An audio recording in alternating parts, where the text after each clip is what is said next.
Hi friends, welcome to fragrance of my life. இன்றைக்கி நம்ம வல்லாரை கீரை இருக்கு இல்லையா, அதில் துவையல் எப்படி பண்ணுறதுன்னு தான் பார்க்க போகிறோம். இங்கே வந்ததுலேருந்தே இந்த மாதிரி வெரைட்டிஸ் கீரைஸ்லாம் எங்களுக்கு கிடைக்கவே இல்லை.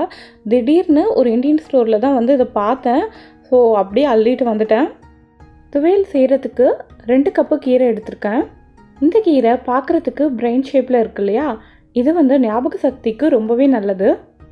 15லேருந்து 20 சின்ன வெங்காயம், 2 டேபிள் ஸ்பூன் கடலைப்பருப்பு, 2 டேபிள் ஸ்பூன் உளுத்தம்பருப்பு, சின்ன நெல்லிக்காய் அளவு புளி, 1/4 கப் தேங்காய், 3 வரமிளகாய், இதெல்லாம் வந்து வறுக்கிறதுக்கு நல்லெண்ணெய். இதெல்லாம் தான் இதுக்கு தேவையான பொருட்கள். இப்போ வாங்க இந்த துவையல் வந்து செய்ய ஆரம்பிக்கலாம். இந்த இலைகளை மட்டும் நல்லா எடுத்து நல்லா வந்து அலசி வச்சுக்கோங்க. இதுக்கு நான் நல்லெண்ணெய் உபயோகப்படுத்துகிறேன்.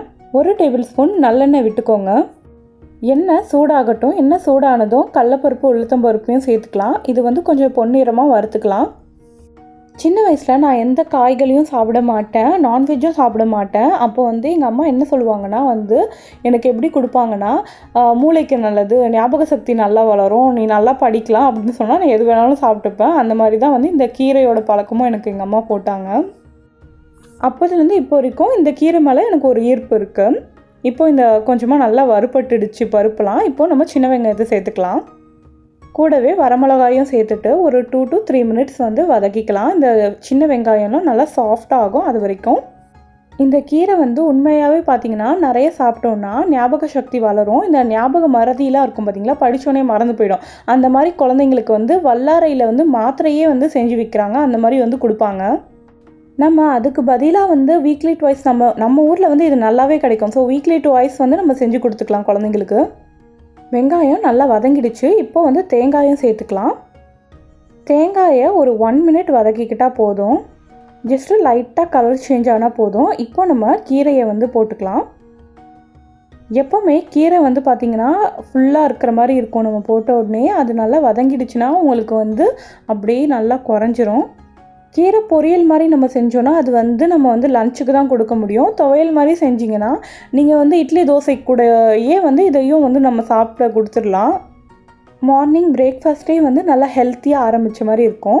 இப்போ இந்த கீரையை நல்லா வதக்கிக்கணும். நல்லா அப்படியே சுருண்டு வரும் இந்த கீரை. நான் இங்கே ஊருக்கு வரத்துக்கு முன்னாடி வரைக்குமே வந்து பார்த்திங்கன்னா எங்கள் அம்மா வந்து இந்த கீரை எங்கே பார்த்தாலும் வாங்கிட்டு வந்து உடனே எனக்கு பொரியல் செஞ்சு கொடுத்துருவாங்க. நான் வந்து வெறும் வாயிலே எந்த நேரமாக இருந்தாலும் சாப்பிட்ருவேன். ஸோ சைட் டிஷ்ஷாக தான் சாப்பிட்ணுன்னு இல்லை, நீங்கள் குழந்தைங்க வந்து சாப்பிட்டாங்கன்னா நீங்கள் அப்படி கூட நீங்கள் கொடுத்துக்கலாம். கீரை பாருங்கள் நல்லா வந்து சுருங்கிடுச்சு. இப்போ நம்ம புளியையும் சேர்த்துக்கலாம். நான் எப்போவுமே வந்து துவையலில் சட்னியில் எதுலையும் வந்து இந்த மாதிரி வதக்கும் போதே வந்து புளியையும் சேர்த்துருவேன். அது ஜஸ்ட்டு ஒரு அந்த சூட்டில் வந்து பார்த்திங்கன்னா நல்லா இலகிடும். புளியை சேர்த்ததுக்கப்புறமா ரொம்ப நேரம் வதக்கணுன்ற அவசியம் இல்லை, ஒரு 30 செகண்ட்ஸ் போதுங்க. அந்த புளி வந்து இந்த சூட்லேயே வந்து நல்லா இலகிடும். அதனால் அரைக்கும் போது உங்களுக்கு வந்து அங்கங்கே அப்படியே வந்து பொட்டு பொட்டாக நிற்காது, நல்லா வந்து அரைஞ்சிடும், அப்படியே நல்லா மிக்ஸ் ஆகிடும் அந்த சட்னியில். இதை இப்போது நல்லா கம்ப்ளீட்டாக ஆற வச்சுருங்க. ஆற வச்சுட்டதுக்கு அப்புறமா தான் அரைக்கணும். இப்போ இது நல்லா ஆறிடுச்சு. இதில் வந்து உப்பை சேர்த்து நம்ம அரைச்சி எடுத்துகிட்டு வந்துடலாம். துவையல் ரெடி ஆகிடுச்சு. நீங்கள் வந்து இதை வந்து அப்படியே சாப்பிட்லாம், இல்லைனா தாளித்து கூட நீங்கள் கொட்டி சாப்பிட்லாம். இந்த ரெசிபி பிடிச்சிருந்ததுன்னா லைக் பண்ணுங்கள். செஞ்சு பார்த்துட்டு எப்படி இருக்குன்னு கமெண்ட்ஸில் சொல்லுங்கள். நம்ம சேனலுக்கு நீங்கள் புதுசாக இருந்தீங்கன்னா நம்ம சேனலில் வர கண்டென்ட்லாம் உங்களுக்கு பிடிச்சிருந்ததுன்னா சப்ஸ்கிரைப் பண்ணாதவங்க மறக்காமல் சப்ஸ்கிரைப் பண்ணிவிடுங்க. அப்படியே பக்கத்தில் இருக்க பெல் ஐக்கானையும் தட்டி விட்டுட்டிங்கன்னா நான் எப்பப்போ வீடியோஸ் போடுறேனோ அப்பப்போலாம் உங்களுக்கு நோட்டிஃபிகேஷன் வரும். நீங்களும் மிஸ் பண்ணாமல் நம்ம வீடியோஸ்லாம் பார்க்கலாம். தேங்க்யூ.